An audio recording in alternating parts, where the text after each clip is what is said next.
Hello there everybody, Sam's Trains here, welcome back to the railway and welcome to my first ever N-Gauge review.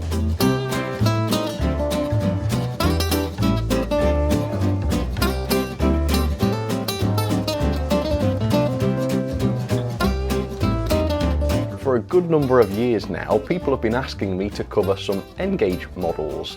Well, today is incredibly exciting because finally I'm going to start. And I've decided to start with a train set, which seems like quite a reasonable starting point. And I've gone with this one. This is the Western Rambler, which is a Graham Farish train set, Graham Farish being a Bachmann brand, and it contains a Great Western pannier tank and a short freight train. Now at the moment I am an outsider when it comes to N-Gauge, but I've heard a lot of talk about what the pros and cons of N-Gauge are, so I thought it'd be good to start with those. Let's talk about the pros to start with. The first pro is the price. Now N-Gauge is not as cheap as you might expect, however I would say that it is cheaper than 00 scale. So this Western Rambler set, for instance, has an RRP of £189.95, and I bought this one from Kerno for £164.99. So yeah, quite pricey, but certainly cheaper than in 00 scale. I would say for that price in 00 scale, you could pretty much manage to pick up the Loco and perhaps the towed brake van. But here in N-Gauge, we're able to get a couple of wagons, the track and the controller for the same money. The other pro of N-Gauge is of course the size. This stuff is really tiny, so you can fit a lot more into the same space than you could with 00 scale. The third pro of N-Gauge over a scale such as TT is that there's a fair bit of choice here. With TT, we're pretty much relying on Hornby for new locomotives at the moment, and they haven't released a new locomotive for a good number of months, and so the TT scale, for me at least, is on a bit of a standstill. With N-Gauge, there are quite a few manufacturers producing locos. You've got Bachmann, you've got Dapol, and you've got quite a few others. So there's some competition there, and you've also got a lot more to choose from. Let's talk about some of the cons though. The major con I think with N-Scale is the size. This is absolutely tiny, and it is quite fiddly apparently to put the track together, to get the locos and rolling stock on the track, and also to build a detailed layout is quite fiddly too. If you've got issues with eyesight or dexterity, that could be a bit of a problem. So there's certainly a lot to consider when it comes to N-Gauge, and I don't know whether I would recommend it as a scale or not at the moment. So I think we need to get this set open, see what it's like, set it up, see how easy it is to use, and then decide from there. So please join me, my first ever N-Scale train set. So the space advantage is clear to see right away. I mean, this is a really small box, so it's going to be a lot easier to find somewhere for this to live than it would be with a 00 train set. We've got a lovely photo of the Loco on the front of the box. We'll talk more about those later on. And if I show you the end of the box, you can see a little bit more of what we have in this set. We've got the Loco, which is a 64XX pannier tank. We've got a couple of 5-plank open wagons and then the towed on the back. And if I show you the back of the box here, you can see what else we get. You get the Loco, the wagons, the towed. You also get the analog controller with a power supply and an oval of track with a power clip. So it is a basic set. We don't get any sidings with this. It really is just an oval of track with a small train to put on it. So not a great deal of variety here, but hopefully it should be enough to get you started with N-Gauge. So let's lift the lid and take our first look, and I'm expecting to be surprised by the size. Oh wow, yeah. Gosh, they are very, very small indeed. So we've got the Loco, rolling stock, track and controller setup. What should we start with first? I guess we'll start with the Loco. That's the most exciting part, and goodness, yeah, this is a very, very tiny Loco. Let's see what this is like then. How do we unpack this? Comes out of this box, I reckon. All right, seems to be well packed at least. Hopefully that means it's a well detailed Loco that needs protecting. Let's see if I can flop this out. All right, so there she is, my first ever N-Scale steam locomotive. And I have to say, it is absolutely beautiful. The decoration and the finish, I think they look really good, don't they? And there's also a surprising amount of detail and separately fitted parts. I really thought they would have to have cut back a lot on the level of detail to make this thing work, but actually it looks decent. Is it simpler than a 00 Loco? Yeah, I think so, but obviously it's a lot smaller too, so it's more acceptable when some components are just a part of the moulding or whatnot. In terms of the construction, it seems as though the body is made of plastic, although we do have some metal components. The chimney, for instance, that seems to be a metal part. Having said that, the weight is okay. To say there's a full mechanism inside here, I'm quite surprised by how weighty this is, and we'll get on to exactly what this weighs in just a second. But yeah, so far that looks reasonably impressive. And I think I did see an accessories pack in this blister. Yep. So let's have a quick look at this and see what's involved there. So this is just a couple of screw link couplings. Obviously these are not articulating because they're tiny, but they look okay. And then we've got a vacuum pipe as well, which I guess is for the front of the Loco because there was one fitted to the back already. So we've got that. Let's take a look at some of the wagons then. So we've got 5 plank open wagons. Both seem to be the same model, although they do have different numbers on them, which is good. So let's take a look at these. Considerably smaller even than TT scale, which is obvious, but quite surprising when you see it for the first time. Let's pull out this plastic from inside. Here it is, another very, very tiny wagon. But again, it does look good. There's a lot of detail on the bodywork. The decoration looks fine. I love the underframe detail, and the wheels are made of metal, and they're very free rolling. Even some of the TT wheels I looked at were not particularly free rolling, but this one looks good. So we've got that one. Let's take a look at the other one just to check that it is the same base model. I think it is. I guess that's a bit of a strange choice, isn't it? I do like the fact that we've got 2 open wagons, but I don't know, some sort of van would have been nice just for some variety, wouldn't it? But anyway, here it is. Yeah, I would say that is the same model, just with a different running number on it. Should look quite nice though when it's together with the rest of the train. And then the item of rolling stock I'm most interested in is the brake van, the Toad. So let's have a look at this. I'm interested to know what sort of detail is involved with this. Have we got interior? I don't know. Let's find out. Gosh. Yeah, I mean, it is a beautiful model. It really is. Simple in that the handrails and such seem to be a part of the moulding, but they're painted well enough so that that doesn't really matter. Yeah, lots of detail. There does seem to be some interior detail, at least on the veranda. We'll leave it until later to see what the rest of the detailing is like. In terms of a size comparison, here is the same size brake van in 00 scale, so you can get a sense of how much smaller this model is here in N scale. And we'll do the same with the pannier tank. So obviously here's the N scale pannier tank. Here is a 00 64XX, which is the same class of Loco. Yeah, you can see that it is seriously tiny, great for saving space, but certainly quite fiddly. Definitely a scale you've got to be quite careful with. Let's do something a bit similar with the track then. So we've got some double straights here, as you can see.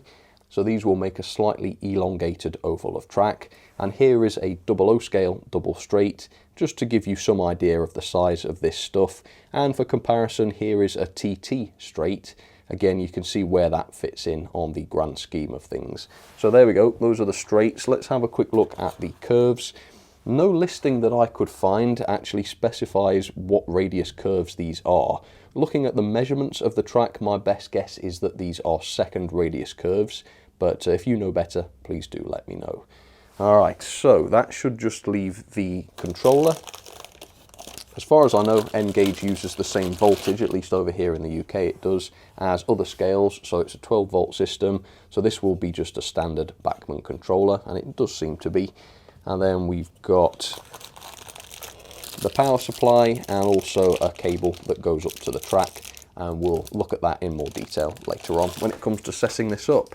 Right, have we got any paperwork underneath the tray? Yeah, we've got a little bit getting started in N scale. So let's open this up. We've got a bit of paperwork for the locomotive here, and this is interesting because it shows how the thing works. So we've got a coreless motor, very tiny gear train, and what looks to be a very nice die-cast chassis on the inside, which would explain why this is fairly weighty. This also has a 6-pin DCC socket inside, so it is DCC compatible if you wanted to chip it. And then on the back, there's a bit more information on running in, body removal. Apparently it's secured by a screw at the front of the base plate, so that should be quite easy to access. We'll test that later on. Lubrication and DCC fitting, that's fair enough. What is this piece of paperwork? That's just a general bit of information about product maintenance and care. So pause and read that if you'd like to. And then we've got what looks like some instructions for an N-scale train set. So we've got a bit about putting the track together.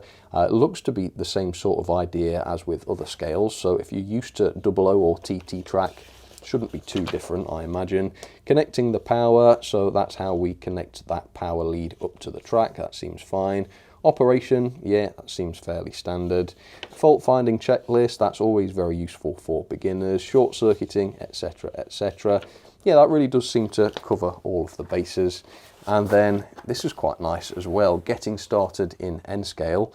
Does this go a little bit further in terms of what's possible? Ooh, look at this. That's definitely going up on my wall. And all this is N-scale too.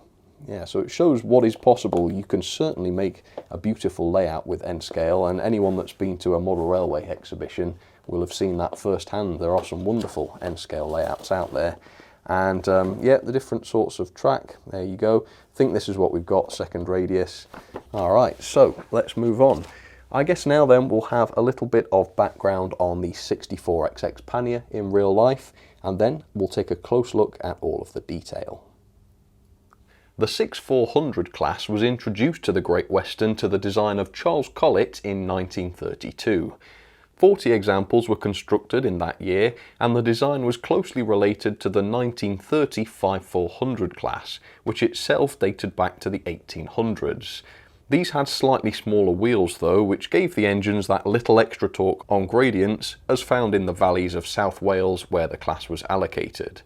All examples were fitted with auto equipment, allowing them to be operated remotely via auto coaches, these being regular coaches fitted with a driving cab at one end.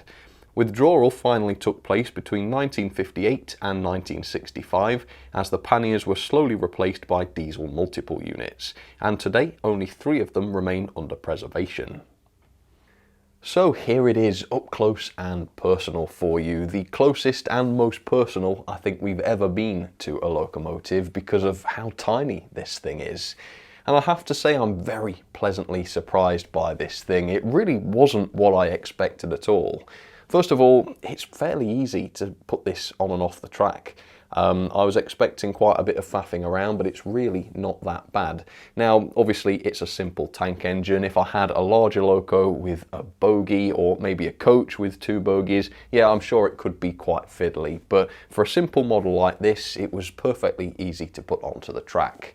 And then in terms of detail, I was really expecting this thing to be too small for me to appreciate the details, but really that's not the case. Now, yes, this is much simpler than a 00 scale model, and I think it would be impossible to put all of the separately fitted parts that we see in 00 onto a loco this size, but from the same sort of viewing distance as a 00 loco, the level of detail seems to be pretty much the same, which is very impressive for a model of this size. So let's get into this then and talk about what this loco has and also what it doesn't have. Decoration wise, the finish is excellent. This has your classic Bachmann satin finish, particularly noticeable on the top, looks very high quality. You've also got high quality decoration. I mean, this Great Western lettering is absolutely tiny, yet all of the colours are still there, they look excellent. And you've also got the paintwork on the side of the cab. Obviously the running number here is just a print, we don't have separately fitted etched ones or anything like that. And frankly, if you were to fit something like that, I would expect them to look fairly thick and chunky because of the scale here. Don't think there's really much wrong with the ones pre-fitted. The buffer beams are also very nicely painted as well, and you can also see that we have riveting on here. I think the riveting looks a tiny little bit coarse, but the plus side of this is that you can still notice them from any sort of distance. You've also got the separately fitted buffers, which I believe are made of metal, although as far as I know, sprung buffers are out of the question in N-scale, although I wouldn't be surprised if I was able to find 1 or 2 models that have them.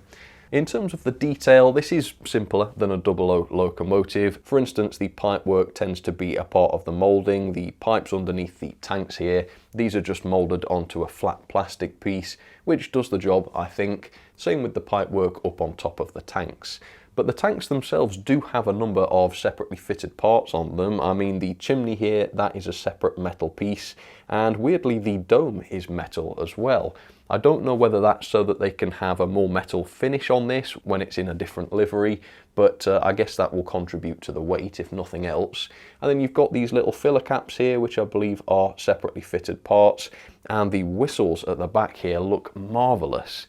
They are painted so precisely, I don't even know how they did that. Not separately fitted as far as I can tell, but they look more than adequate to say the very least. The handrails on the model are separately fitted and made of wire.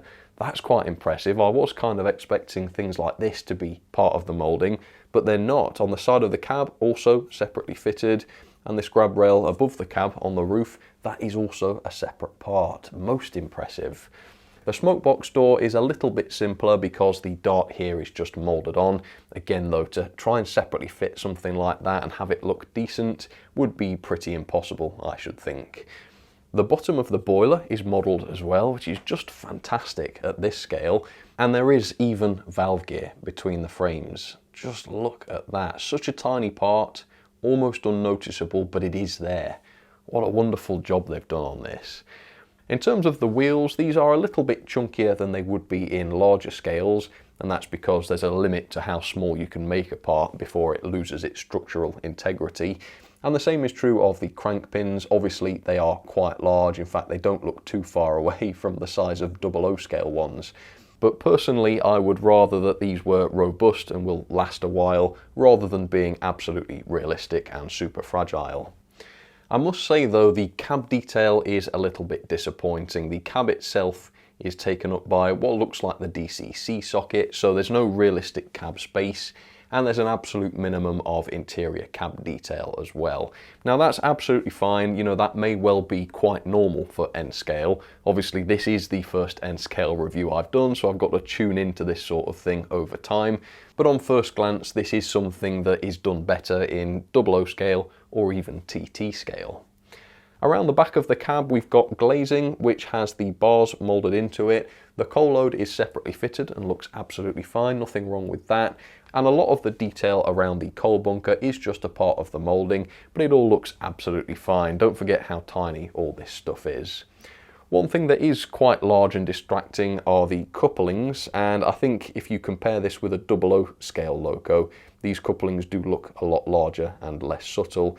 But again, I would think there's a limit to how small these parts can be before they lose their functionality and become too fragile. So I don't think there's anything terribly wrong with that. In terms of the quality, while the bodywork does seem to be largely made of plastic, the weight is not too bad. It comes in at 34 grams, which I don't think is bad at all for an object of this size.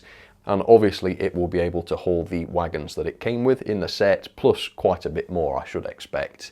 And in terms of the build quality, it is excellent. Everything is nice and straight, and the only bit of visible glue I can see is in front of the dome on top of the tank there. Other than that, the build quality is superb, so a massive thumbs up for the pannier tank. Here's a close look at one of the 5 plankers, and again, when you consider the size of this, I mean, here comes the finger. It's like, what, half the length of my finger? It is very, very impressive. Obviously, it does rely on a lot of moulded detail for the bodywork, but the moulding here is excellent, as you can see. And it's also well decorated, which helps to sell the illusion. The underframe is excellent as well. We do have some separately fitted parts here, and as you can see, the brake rigging is fully moulded here. Again, that's quite amazing for the size. The wheels themselves look like they're made of plastic, but they're actually not. They are just blackened and made of metal. So again, quality wheels here. Here's a look at the ends of the model. Again, great moulding, great decoration, and the buffer beams are complete with separately fitted metal buffers, which are also incredibly fine. We even have some interior detail, so we've got full planking on the inside as well as the outside. I really don't know what other detail they could have added to this, so that's impressive as well. And finally, here's a look at the towed brake van. And again, I think given the size, the level of detail is more than adequate here. The decoration is incredibly good. So we've got the Great Western lettering, also the various numbers and such, including the tonnage, very small print there. And also the handrails are pretty much part of the decoration. These are not separately fitted, which makes the model a bit more robust, but they are so accurately painted that they stand out perfectly, and I think they look okay. The roof is separately painted. I love the cream colour on that, that looks really good. And the underframe is wonderful too, with plenty of axle box detail and the little footboards here, which might actually be separate parts. Very fine either way. One thing this model doesn't have is any glazing on the windows, so that's a downside. Not too sure why they didn't do that, but inside the veranda there is detail. So we've got the brake wheel, as you can see, and a fair bit of the brake van furniture is modelled too. So it very much has all of the essentials. Here's a look at the buffer beams, which do have the little hooks on them. No scale couplings provided with this. Again, that's pretty much to be expected, and they would foul the couplings anyway. And in terms of the weight, this thing came in at 7 grams, so very, very small and light model indeed. So you've seen all of the vehicles that came with this train set now. I think next I'm going to set up the track, plug the controller in, and we'll see how this stuff works. Alright, let's give it a try. So in terms of assembling the track, the only real challenge was figuring out how the power clips attach to the track.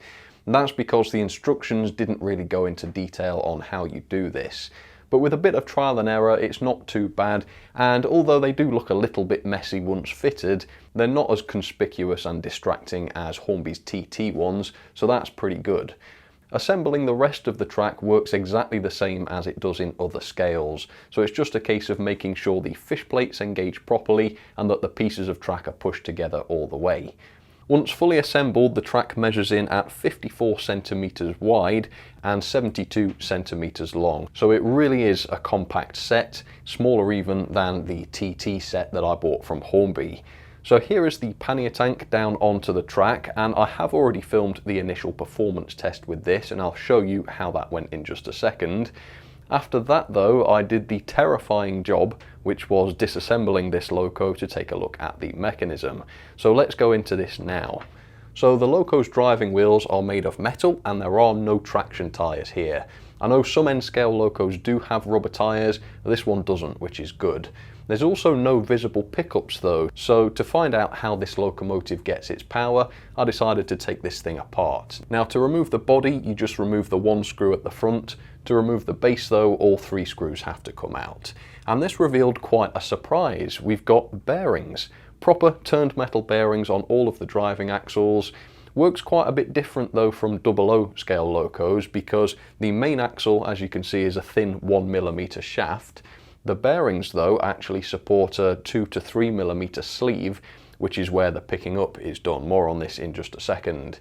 We've got just a single driven axle, that's the one in the centre, so it's nice and simple. That's essential at this scale, of course. And if I do remove the wheels, you can see, yes, this is a split chassis design. So the picking up is done through the axles with the bearings, and underneath the bearings themselves are the plastic insulators, and that's what prevents a short circuit. To remove the body, I put all of the screws back in except for the one at the front, and the body is a tight fit, so you have to be quite careful, but it is then possible to remove the chassis. So it's a beautifully designed chassis. Given how small this thing is, I'm really impressed with it. It's die cast, and you've got a large motor here that fills most of the Loco, so you can expect some decent performance from this. There's also a die-cast weight inside the body, which is cast to fill the tanks and the smoke box, and I think that's where most of the Loco's weight comes from. It has got the DCC socket, which is indeed in the cab, and this is a 6-pin one, so that's what you need if you're going to chip one of these. In terms of the gauge, it comes in at 7.2mm to 7.3. That doesn't mean very much to me at the moment until I've measured more Locos, but they are at least relatively consistent. So I think given the size of the Loco, the mechanism here is really quite impressive.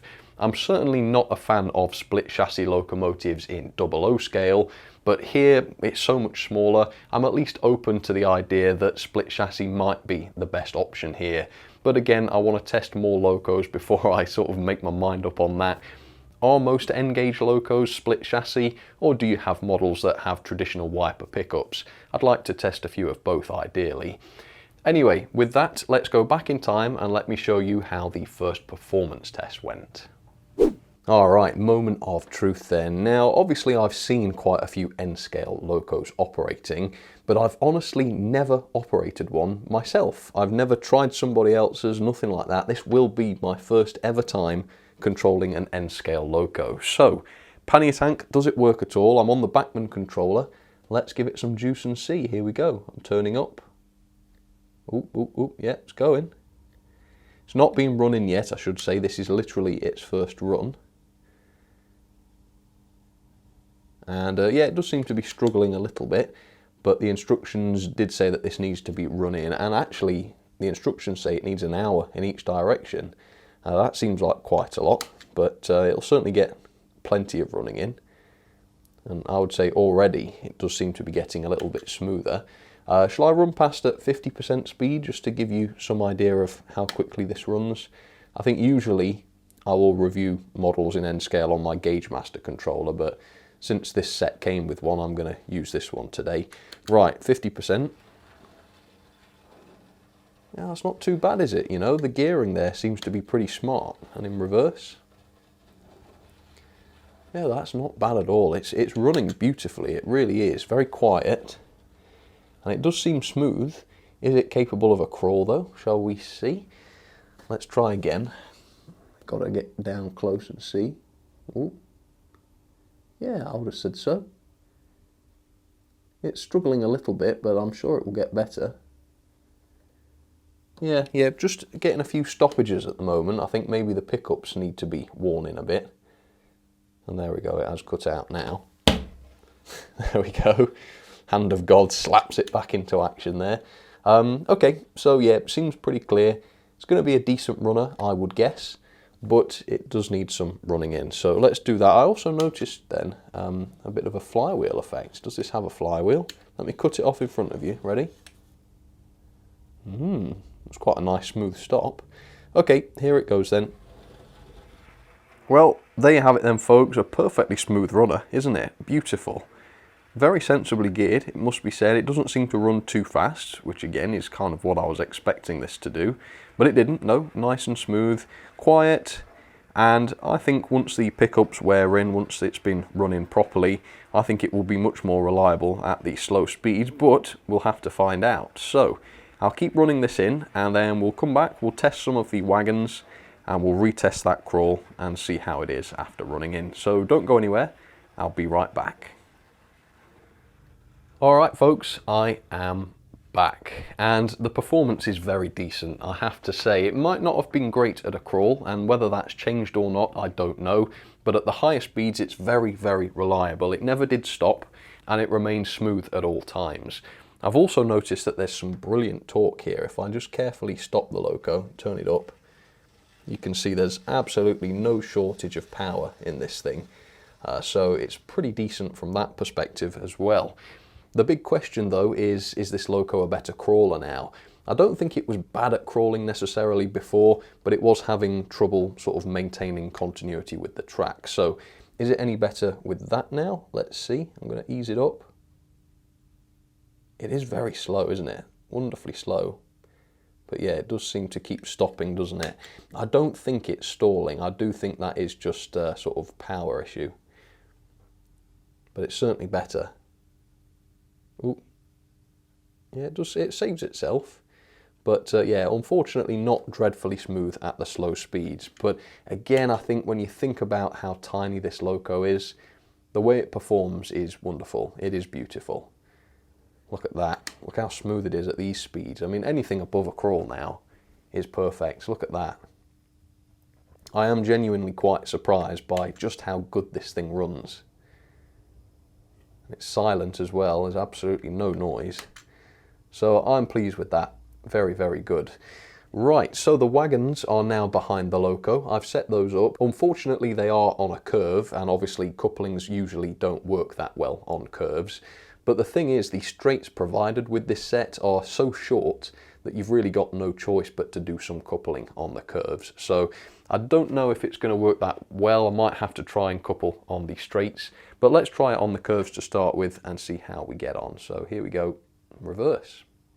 So to start with, I'm going to do this very steadily as a real Loco would, but if this proves to be no good, I'm going to have to speed up and be a bit more sort of rough with it.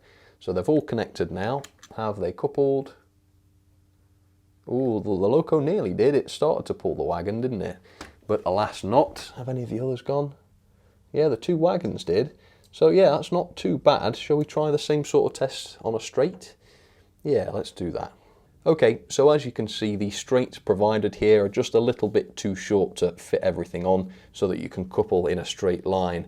I've managed to just about cram them on, so hopefully that will work. But one criticism I do have for this set is the amount of track. I think for almost £200 at the full price, it wouldn't have hurt them to include a few extra straights, just so that you've got the option to put those in if you want. But anyway, let's see if this works now. Let's back up nice and steadily. That seems better, doesn't it? I heard them click. Okay, well, we got the wagons and the Loco this time. Let's bang the brake van. All right, we got it. There we go. So yeah, the rolling stock is quite light, and because there's only 3 wagons here, you do get the tendency for the sort of Loco to push the wagons back rather than couple to them. But you know, it's not too bad. All right, here we go. Forwards. Let's go nice and steadily and make the most of this Loco's wonderful ability to crawl. So there you have it, folks. It is a beautiful set, isn't it? And do I prefer N-Gauge to 00? I would say not at the moment. I do like the larger, heavier models. I like to peer into the cabs and see the detail and the lights. And I do like the weight and heft of a larger Loco. But then again, I've got plenty of space, so I've not got much cause to go for N-Gauge as my main scale. But if you've not got that much space though, is N-Scale a worthy alternative? Absolutely, absolutely. The character and charm that these models have is exactly the same as in 00 scale, I would say. And there are still areas of these models that really make you say, wow. When you see that valve gear underneath the Loco's boiler, and when you see the separate handle inside the brake van and all of the wonderful paintwork, you still get that wow moment that you get when you see the painted cabs and the sprung buffers and everything else that we get in 00 scale. So I must say I've really enjoyed this. Never knew if I would enjoy N-Scale as much. I thought I'd just be faffing around trying to get things onto the track. You know, I thought the small size would really make things too difficult. The truth is, it really hasn't. One advantage of this train set is how beautifully simple it is. It is easy to put these Locos and these wagons on the track. The track itself is simple to put together, so if you are concerned about whether your eyesight or your dexterity is good enough to operate an N-Gauge train set, I think something like this would be well worth a try. So yeah, very impressed. Quite a pricey set, but it is a quality set, I think, overall, very much so, and I've really enjoyed playing around with this today. And now for some ratings then on the Bachmann / Graham Farish Western Rambler train set. The level of detail I've given 4-star. Now generally it's really impressive. The finish is great. I really like the decoration. There's a lot of details on here, some of them pretty premium, such as the separately fitted metal handrails, all of the separate detail on top of the tanks, and even the valve gear underneath the boiler on the Loco. Similarly, the rolling stock is great as well, with fantastic decoration and very good moulded detail, even if the number of separately fitted parts is kept to a minimum. The reason this stuff doesn't get 5-star is because there's no painted cab inside the Loco, there's a lot of moulded detail on the rolling stock and the Loco too, and there's no glazing on the brake van, and the whole set is free of lights. Now obviously lights and painted cabs and sprung buffers, these are not things that I'm going to be expecting to see in N-Scale, but I have heard that some models might have them, so we'll have to wait and see what comes up in the future. Whether this is fair and accurate, I don't know yet. I'm going to have to review a few more models before I know that. Performance wise, I've given it 3.5-star. Again, it's a very quiet and smooth running Loco with lots of torque and a sensible range of speeds. At the slower speeds though, it does struggle to crawl even after it's been run in, and it tends to cut out quite a bit, possibly because of the pickup design. Also, it's a little bit tricky to couple the rolling stock in this set because those wagons are so light. They do tend to get pushed back by the Loco rather than have the couplings engage. This is worse on the curves, but it happens on the straights a little bit as well. I think with some slightly heavier rolling stock or possibly more wagons, this wouldn't be such an issue. The pulling power, unfortunately I don't have the equipment to measure the pulling power of such a small and light Loco, but what I can say is that there's plenty of torque in the mechanism, it spins its wheels with decent power, and the Loco does seem pretty heavy at 34 grams for its size, so not an issue with pulling power. The mechanism I've given 4-star, really good quality mechanism. As I said earlier, I don't like split chassis Locos in 00 scale, but here at this scale it kind of does make a little bit more sense, and I can't help but think that wiper pickups would be far less reliable here at this scale, particularly when they start needing adjustment and cleaning and such. This does seem slightly more sensible. Huge coreless motor for the size of the Loco, that works pretty nicely, although it doesn't have a flywheel, so it loses 1 star for that. It is the controller that made the flywheel effect during that initial test. The quality then I've given 4-star, generally really good quality. The build quality is incredibly high. Not a single issue on the wagons and just one little bit of visible glue on the Loco and that's it. Apart from that, the items in the set are a little bit plasticky with a minimum of die-cast parts, but the weight of everything seems to be okay and so is the quality, so it doesn't detract much. I've given it 4-star. Value for money then, I would say this is middle of the road. I do think the RRP of 190 odd pounds is very expensive, given that these models are quite a lot simpler than their 00 gauge counterparts. There are fewer parts to assemble, etc, etc, obviously a lot less material involved. But then again, the smaller size does increase how fiddly these are going to be to produce, so to an extent I can see why this set would need to be quite expensive. The retailer price does seem a bit more reasonable at £164.99.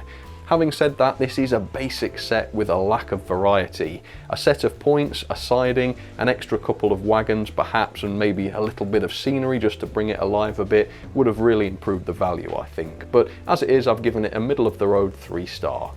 Overall then, that is 7.37 out of 10. Not a bad score to be going on with. Obviously I've got nothing to compare this with at the moment, but hopefully that will change.